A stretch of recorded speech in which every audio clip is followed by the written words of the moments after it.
Είμαστε όλοι και όλες έτοιμοι. Ωραία. Λοιπόν, εδώ έχουμε τον Πέτρο Γιώργη, τον ομιλητή μας, μέλος μία δεκαετία, το 2016.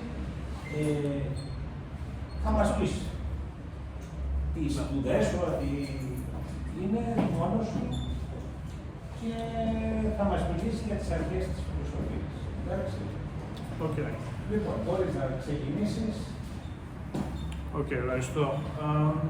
Ναι, έχω bachelor και master φιλοσοφίας από τη Λουβέννη και θέλω να κάνω μια εισαγωγική ομιλία στη φιλοσοφία. Λοιπόν,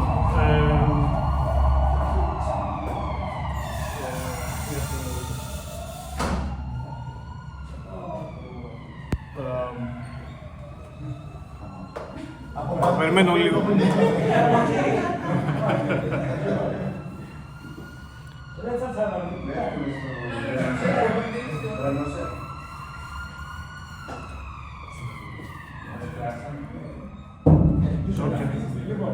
Λοιπόν, άρα όταν λέω φιλοσοφία, στην ουσία αναφέρομαι στην ακαδημαϊκή φιλοσοφία, γιατί η λέξη φιλοσοφία χρησιμοποιείται με πολλούς διαφορετικούς τρόπους στην καθημερινή.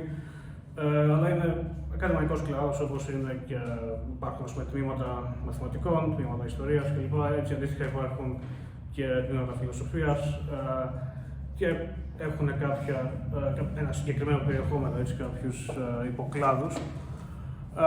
Τώρα το πώς ακριβώς κατηγοριοποιούνται οι κλάδοι δεν νομίζω ότι είναι το σημαντικότερο ακριβώς. Υπάρχουν πολύ διαφορετικοί τρόποι να κατηγοριοποιηθούν. Θα πω έναν κάπως πιο στάνταρ, γιατί έτσι μέσα από τις κατηγορίες προκύπτει και το περιεχόμενο αυτών των υποκλάδων. Οπότε ένας υποκλάδος είναι η γνωσιολογία. Η γνωσιολογία έχει να κάνει με το τι είναι η γνώση, για παράδειγμα, ή τι είναι η ένδειξη, οπότε είναι αρκετές οι ενδείξεις για να είναι δικαιολογημένο να δέχεται κάποιος μία πεποίθηση, μία θέση. Επίσης, άλλος ένας κλάδος είναι η ηθική. Νομίζω αυτός είναι ίσως και από τους πιο γνωστούς σε μη ειδικούς. Έχει να κάνει με ζητήματα όπως τι είναι το ηθικά καλό, το ηθικά κακό, αν κάτι, ας πούμε, είναι ηθική υποχρέωση που πρέπει να το κάνει κάποιος υπό συγκεκριμένες συνθήκες, ή αν κάτι δεν επιτρέπεται ηθικά. Έτσι, είναι κάτι που πρέπει να μην κάνει οπωσδήποτε, ας πούμε.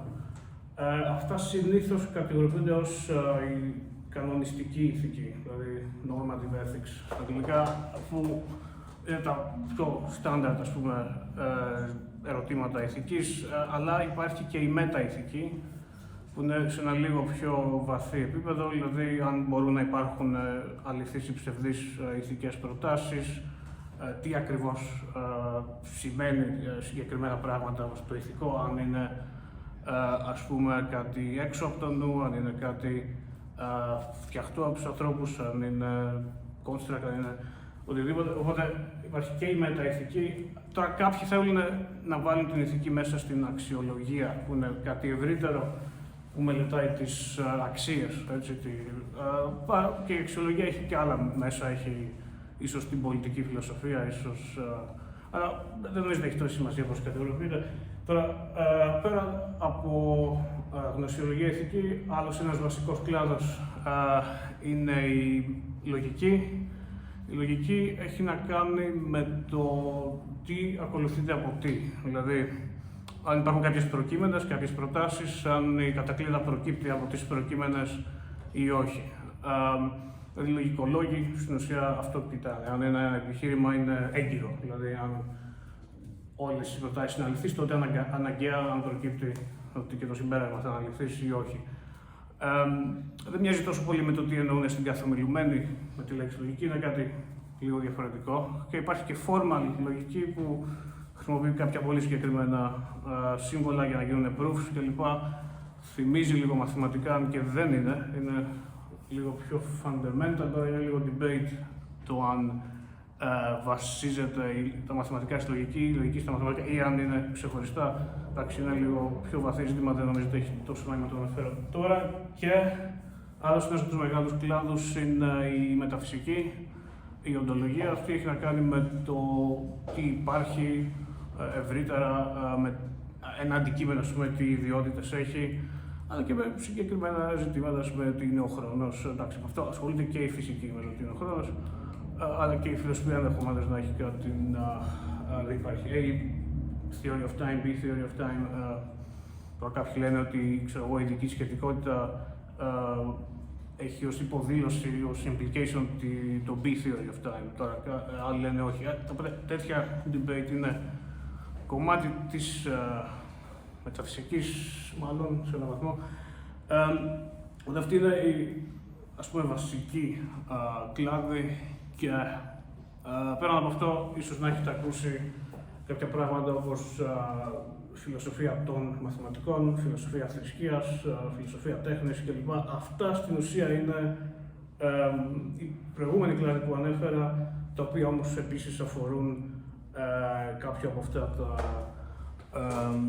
συγκεκριμένα αντικείμενα. Οπότε, ας πούμε, η φιλοσοφία θρησκείας λέει τι είναι ο Θεός, αν υπάρχει Θεός ή όχι. Ας πούμε, αυτά είναι οντολογικά ζητήματα, μεταφυσικά ζητήματα, αλλά έτυχε να αφορούν και τη θρησκεία ή γνωσιολογικά. Θα είναι φιλοσοφία θρησκείας μου αν μπορούμε να γνωρίζουμε το αν υπάρχει ή όχι, αν έχουμε αρκετές ενδείξεις ή όχι και ούτω καθεξής. Τώρα, φιλοσοφία μαθηματικών θα είναι, ας πούμε, τι είναι ο αριθμός, έτσι, αν η αριθμή είναι κάτι έξω από το νου, που το ανακαλύπτουμε, αν είναι ιδιότητα του νου κατά κάποιο τρόπο, η διαφορά αριθμού ποσότητας και λοιπά. Έτσι, έχει ένα σώρο πράγματα.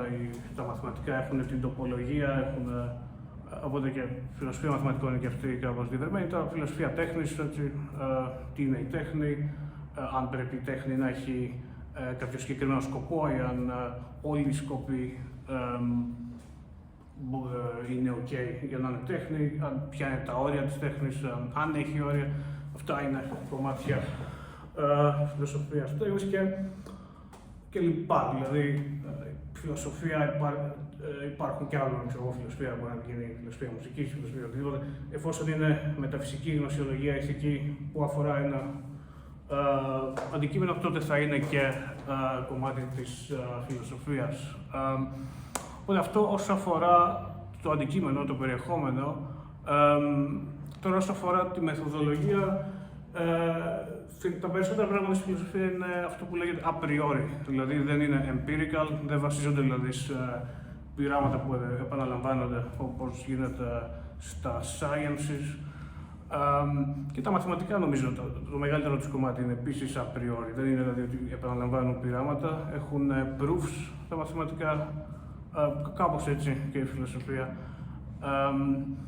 Τώρα, κάποια άλλα ζητήματα, όπως το αν είναι, ας πούμε, επιστήμη η φιλοσοφία ή όχι, εκεί νομίζω εξαρτάται τι εννοούμε από τη λέξη επιστήμη, γιατί στην Ελλάδα πολλές φορές, στα ελληνικά γενικότερα, χρησιμοποιείται με έναν αρκετά διευρυμένο ορισμό η λέξη επιστήμη. Μοιάζει με το γερμανικό Wissenschaft, αν το έχετε ακούσει, και περιέχει όλους τους ακαδημαϊκούς κλάδους, ενώ στα αγγλικά υπάρχει μια άλλη λέξη, science, που περιέχει κάποιους μόνο ακαδημαϊκούς κλάδους. Έχει, ξέρω εγώ, τα φυσικά sciences, δηλαδή βιολογία, χημεία κλπ. Έχει τα, ξέρω εγώ, κοινωνικά sciences, sociology κλπ. Αλλά δεν έχει, ξέρω εγώ, μέσα τα humanities, δηλαδή δεν έχει μέσα την ιστορία, δεν έχει μέσα τη φιλοσοφία. Οπότε, αν το ερώτημα αν είναι science, προφανώς δεν είναι, αλλά αν είναι ακαδημαϊκός κλάδος, προφανώς είναι. Οπότε αυτό είναι πιο πολύ λεξιλογικό ζήτημα, δεν είναι τόσο σημαντικό, αλλά έχω ήδη πει, ας πούμε, το περιεχόμενο της φιλοσοφίας, οπότε τώρα, μπορώ να πω κάποιους μύθους για την φιλοσοφία, να τους καταρρίψω ή τέλος πάντων να πω γιατί δεν θεωρώ ότι ισχύουν και μετά νομίζω μπορούμε να πάμε σε ερωτήσεις αν έχετε και μετά να πάμε και σε συζήτηση. Οπότε, τόσο αν δεν είπα κάτι, γιατί τις σημειώσεις τις έχω στο ρολόι μου. Ναι, νομίζω είμαι ok. Ναι, τώρα όσο αφορά τους μύθους, ένας μύθος είναι ότι δεν έχει εξελιχθεί καθόλου η φιλοσοφία, ας πούμε, ότι αυτά που κάνουν οι αρχαίοι, αυτά κάνουμε και τώρα και ότι, ξέρω, 2.500 χρόνια ή δεν ξέρω τι, δεν ανακαλύφθηκε ποτέ τίποτα. Προφανώς, αν κάποιος έχει ασχοληθεί έστω και λίγο, ξέρει ότι αυτό δεν ισχύει. Υπάρχει, ας πούμε, η φιλοσοφία επιστήμης που έχει να κάνει με τις επιστήμες, έχει να κάνει με το πώς, με βάση ποια κριτήρια είναι καλό να επιλέγουμε μια θεωρία ή όχι. Προφανώς αυτό δεν υπήρχε στην αρχαιότητα και δεν υπήρχε καν οι επιστήμες με τη σύγχρονη μορφή στην αρχαιότητα.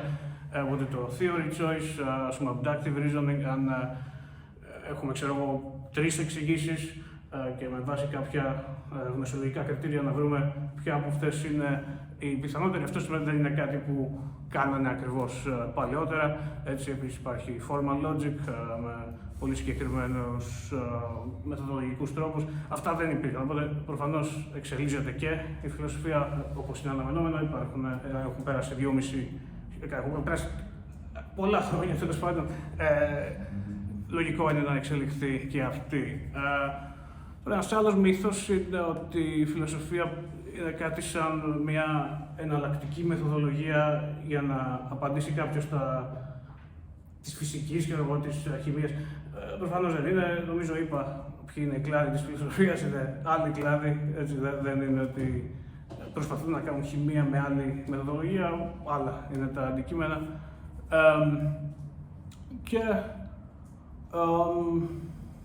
Δεν ξέρω τώρα, μπορεί να μου κάνετε ερωτήσεις και... ναι. Can I speak in English? Sure. Thank you. Okay. I like your overview of philosophy and trying to subdivide it into different categories and all that. Very nice. What interests me is the evolution of philosophy over time. So can you trace like the beginnings of philosophy going back 2,500 years and how the thinking evolved and into how we're thinking about things now? Right. So I would say, I mean, Western philosophy... Any comments? Okay, I can understand you. Oh, sorry, speaking English. I mean, I can't do either, right? But okay, η δυτική φιλοσοφία ξεκίνησε ίσως από τους προσοκρατικούς. Τώρα, τι ήταν ακριβώς οι προσοκρατικοί, προσπαθούσαν να δώσουν κάποιες εξηγήσεις για τον κόσμο χωρίς να αναφέρουν συνήθως τους θεούς. Έχει νόημα να ξεκινάει η φιλοσοφία ή και αυτοί που αναφέραν τους θεούς κάνανε φιλοσοφία. Ίσως να κάνανε και οι δύο και να μην ξεκινάει πράγματι εκεί πέρα. Εντάξει, δεν έχει τρομερή σημασία. Αλλά οι προσοκρατικοί δεν ασχολούνταν τόσο με ηθική, ήταν λίγο ότι ο ένας έλεγε, ξέρω εγώ, όλα είναι φτιαγμένα από νερό, όλα είναι φτιαγμένα από φωτιά. Εντάξει, πιο μετά με Σοκράτη και Πλάτωνα και Αριστοτέλη, εκεί πέρα ασχολούνταν με τους κλάδους που είπα τώρα. Εντάξει, δεν χρησιμοποιούσαν απαραίτητα τα ίδια ονόματα για τους κλάδους, αλλά τα ερωτήματα τα οποία κάνανε εκεί κατατάσσονταν και υπήρχαν παράλληλα, ξέρω εγώ, οι στοικοί, υπήρχαν οι πυρώνοι, ξέρω εγώ, σκεπτικιστές, υπήρχαν ένα σώρο διαφορετικά groups φιλοσόφων, είχαν κάποιες σχολές, ξέρω εγώ. Αυτή είναι πάνω κάτω η αρχαία φιλοσοφία. Μετά, η φιλοσοφία δεν σταμάτησε ποτέ. Ήρθε, ας πούμε, στη Δύση ο χριστιανισμός κάποτε ξεκίνησε. Μετά οι χριστιανοί κάνανε χριστιανική φιλοσοφία, στην ουσία από χριστιανική προσέγγιση, αλλά ήταν πάρα πολλοί, ήταν πλατωνιστές, ας πούμε, ο Αυγουστίνος, διάφοροι. Κάποιοι πιο μετά ήταν, ξέρω, αριστοτελικοί, ο Τόμας Ακουάινας, είχαν αριστοτελική μεταφυσική, βάζαν μέσα και τον καθολικισμό. Δεν σταμάτησε ποτέ και τα εξελίσσαν κάπως, ασχολούνταν με την ψυχή, ξέρω, με διάφορα. Μετά πήγε προς εκεί στην περίοδο του διαφωτισμού. Λίγο ξέφυγαν από τον σχολαστισμό του Μεσαίωνα, ήταν ένας συγκεκριμένος τρόπος να γίνεται φιλοσοφία και υπήρχαν κάτι φιγούρες Descartes, ας πούμε, όπου υποτίθεται ξέφυγαν λίγο, υποτίθεται επηρεάστηκαν κάπως από τους αρχαίους. Συζητήσιμο τώρα το πόσο ξέφυγαν, γιατί και οι μεσαιωνικοί ήταν επηρεασμένοι από τους αρχαίους. Αλλά εντάξει, μετά ήταν εκεί η περίοδος της μοντέρνας φιλοσοφίας, γύρω στο 1700. Εντάξει, οι περισσότεροι ήταν κάπως θεϊστές, δηλαδή ο Descartes είχε κάνει αίτηση σε ένα τμήμα θεολογίας να γίνει δεχτός, δηλαδή τα meditations που έγραψε, που εκείνο το σκέφτομαι, άρα υπάρχω, δεν ξέρω πώς έχετε ασχοληθεί. Είναι κομμάτι ενός ευρύτερου έργου που μετά λέει αποδεικνύει ότι υπάρχει Θεός, διάφορα τέτοια και τα στείλε σε ένα τμήμα θεολογίας. Εντάξει, δεν τον δέχτηκαν. Αλλά ο διαχωρισμός δεν είναι τόσο ότι σταμάτησαν να είναι θρησκευόμενοι ακριβώς τότε, το 1700. Δεν νομίζω ότι είναι τόσο καλός διαχωρισμός, γιατί ήταν θεϊστές κάποιοι από αυτούς τέλος πάντων. Αλλά μετά συνέχισε εκεί την περίοδο της μοντέρνας φιλοσοφίας υπήρχαν, χρησιμοποιούσαν στην ουσία κάποια grand narratives, και ο μαρξισμός έχει grand narrative, θεωρεί ότι μέσω της μάχης των τάξεων εξηγείται η ιστορία, έτσι. Οπότε είχαν κάνει τέτοια εκείνη την εποχή και μετά εξελίχθηκε και διαχωρίστηκε στη λεγόμενη αναλυτική φιλοσοφία και η υπηρετική φιλοσοφία. Τώρα, η αναλυτική φιλοσοφία επηρεάστηκε από κάποιους μαθηματικούς και ασχολείται πιο πολύ να βρει πολύ συγκεκριμένους ορισμούς, να είναι κάπως πιο ξεκάθαροι. Υπήρχαν κάποιοι λεγόμενοι θετικιστές που θεωρούσαν ότι δεν υπάρχει τίποτα μεταφυσικό κλπ. Η υπηρετική φιλοσοφία, λίγο δύσκολο να δοθεί ένας ορισμός, γιατί είναι λίγο, φιγούρες σαν τον Νίτσε κλπ. Είναι λίγο πιο ποιητικός ο τρόπος που γράφουν κλπ. Αλλά αυτό δεν σημαίνει ότι είναι ακριβώς ο ορισμός της υπηρετικής φιλοσοφίας. Και μετά, σήμερα νομίζω είμαστε σε αυτό το διαχωρισμό, δηλαδή αναλυτική και υπηρετική. Εγώ είμαι πιο πολύ στους αναλυτικούς. Και πάνω κάτω αυτό είναι η δυτική φιλοσοφία. Τώρα στην ανατολική δεν ξέρω πολλά. Δηλαδή για βουδισμό και τέτοια δεν ξέρω πολλά, δεν έχω δηλαδή κάτι να πω εκεί πέρα. Οπότε κάπως έτσι εξελίχθηκε. Άλλη ερώτηση? Ναι. Εγώ θέλω να ρωτήσω αν θέλουμε να μάθουμε για τη σύγχρονη φιλοσοφία και τις εξελίξεις, δηλαδή όσοι δεν είναι στην ακαδημαϊκή κοινότητα. Ναι. Και μας ενδιαφέρει να δούμε τις νέες ιδέες, τα breakthroughs που γίνονται, πού μπορούμε να. Υπάρχει ένα site, το Phil Papers, έχει πολλά διαφορετικά paper από διαφορετικά journal. Phil Papers. Και υπάρχει και το Phil People που είναι σαν social media για ακαδημαϊκούς φιλοσόφους. Αλλά τώρα πολλά από αυτά τα paper βέβαια είναι σε εισαγωγικά κλειδωμένα. Υπάρχουν τρόποι, δεν θα τους πω γιατί βγάζω βίντεο, αλλά υπάρχουν τρόποι να αποκτήσει κάποιος πρόσβαση.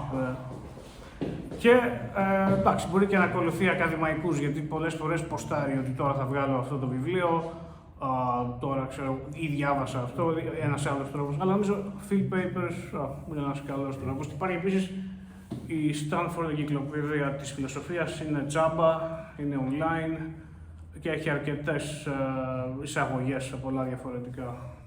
Ενημερώνεται και με τους σύγχρονους. Σωστά. Έχει και πιο παλιά, αλλά έχει και. Ναι. Άλλη ερώτηση?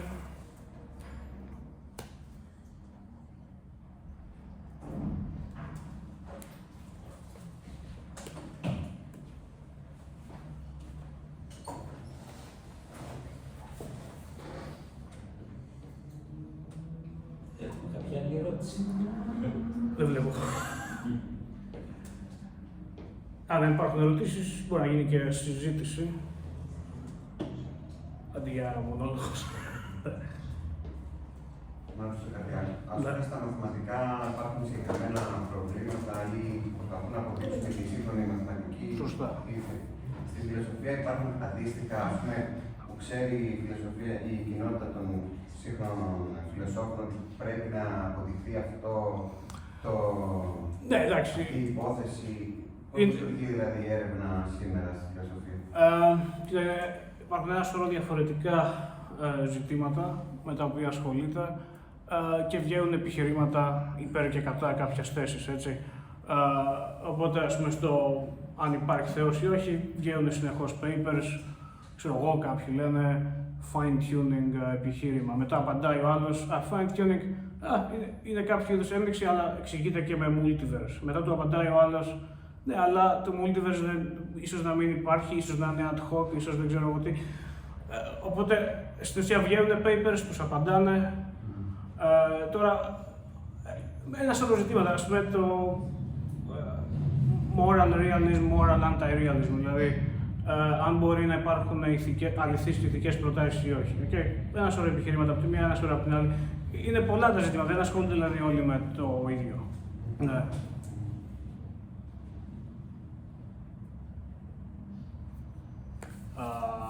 Δεν ξέρω πώς να το ξεπλώσω τέλος πάντων για να το βάλω σε μια σειρά και να γίνει κατανοητό και να τα λοιπά η ερώτηση που έχω. Προσπαθώ και εγώ το σειρά να την φτιάξω λίγο, να την τακτοποιήσω. Πες το όπως σου βγαίνει.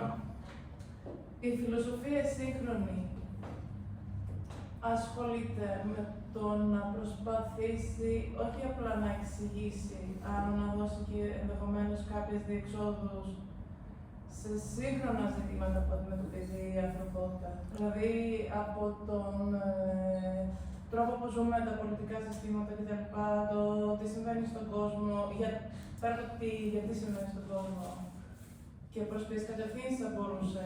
Σαν λύση που θα λύσει προβλήματα εννοείς. Με ποιο τρόπο μπορεί να είναι χρήσιμη, πέρα από.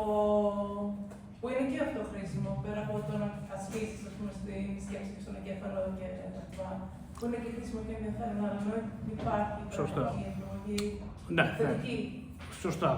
Κοίτα, στην ηθική είναι πολλά τέτοια ζητήματα και όχι μόνο. Υπάρχουν τα applied ethics, εφαρμοσμένη ηθική, ασχολείται με βιοηθική, αν θα πρέπει να επιτρέπεται η ευθανασία ή όχι, για παράδειγμα.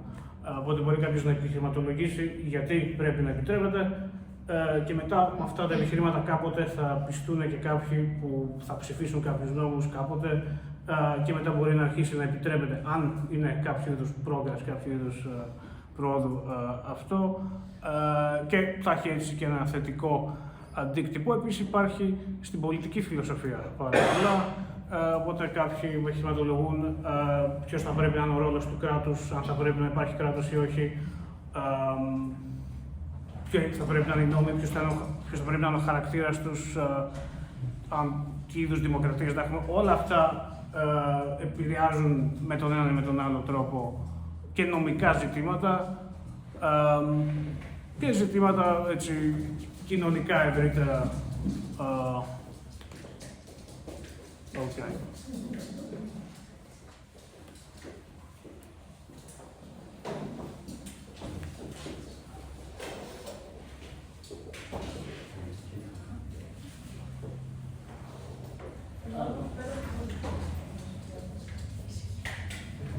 Περιμένω ερώτηση.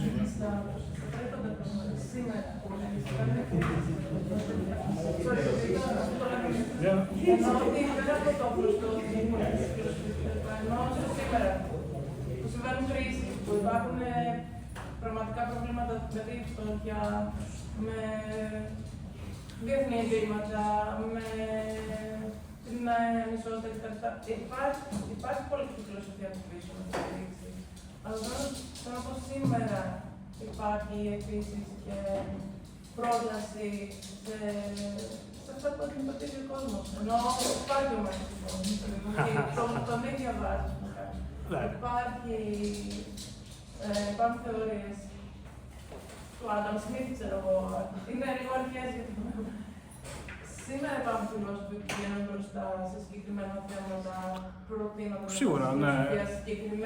συγκεκριμένες διεξόδους. Ναι. Για παράδειγμα, υπάρχει ο Πίτερ Σίγκερ, ο οποίος είναι vegan, είναι, ξέρω εγώ, και μιλάει για το. Και άλλοι διάφοροι μιλάνε για το effective altruism, δηλαδή να είναι κάποιος αλτρουιστής, αλλά με πιο effective τρόπο. Δηλαδή, προσπαθούμε να βρούμε έναν τρόπο που αυτό έχει να κάνει και με empirical ζητήματα, πώς κάνεις το περισσότερο καλό. Και μετά σου λέει να πάμε εκεί πέρα, ώστε να κάνουμε περισσότερο καλό, ας πούμε με τα ίδια χρήματα ή με τον ίδιο χρόνο. Οπότε ένα ζήτημα είναι αυτό. Εντάξει, υπάρχουν, ξέρω εγώ, κάποιοι φιλόσοφοι, η Butler, ας πούμε, ασχολείται με ζητήματα φύλου, τι είναι το φύλο, τι είναι το κοινωνικό φύλο. Αυτά μετά επηρεάζουν έμεσα κάποτε νομοθεσίες κλπ. Δηλαδή, άλλα δικαιώματα υπήρχαν πριν 100 χρόνια, άλλα υπάρχουν τώρα. Έμεσα είναι και από τη φιλοσοφία επηρεασμένα. Ναι. Δεν ξέρω αν σε καλύπτει.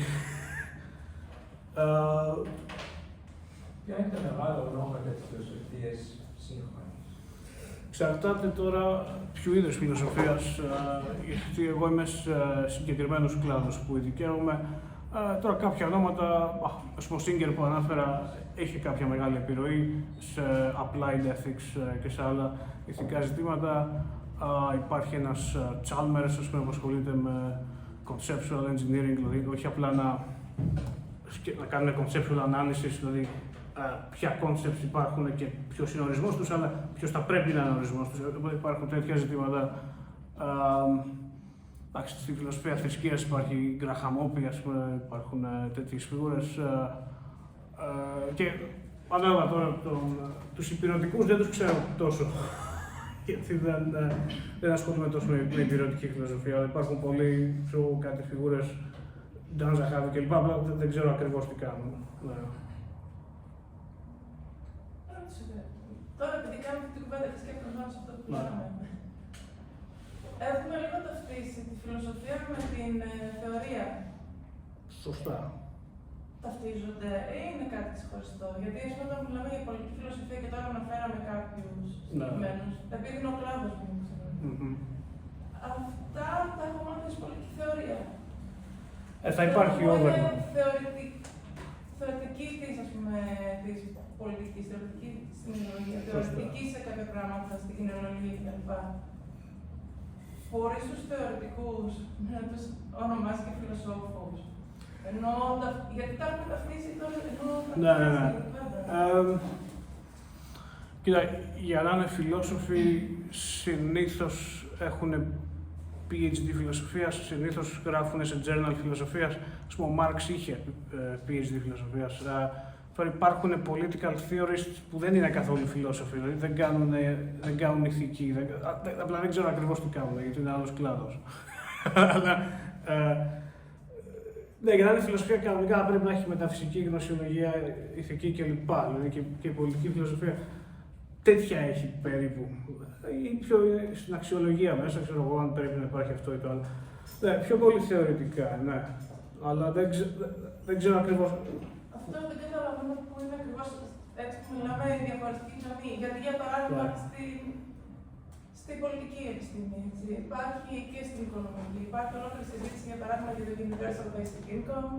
Υπάρχει συζήτηση για το post-money, post-scarcity society. Αυτά είναι πολιτική και οικονομικοπολιτική θεωρία. Αλλά παράλληλα ασχολείται και με το γιατί πρέπει να πάμε προς το εκεί, πώς θα επηρεάσει το οικονομικό. Όλα αυτά τα πράγματα ακούγονται και σαν φιλοσοφία. Μπορεί και να είναι σε έναν βαθμό, αλλά. Ενώ υπάρχει. Δεν ξέρω πώς θα διαχωρίσουμε τώρα με το demarcation που αλλάζει. Αρκεί να υπάρχει μια σκέψη από κάτω. Ορίστε. Αρκεί να υπάρχει μια ολόκληρη σκέψη από κάτω για τον άνθρωπο. Όχι μόνο. Για να χαρακτηρίσεις κάτι φιλοσοφικό σε αντίθεση με το θεωρητικό. Και η φιλοσοφία θεωρητική είναι, αλλά γιατί δεν είναι political theory.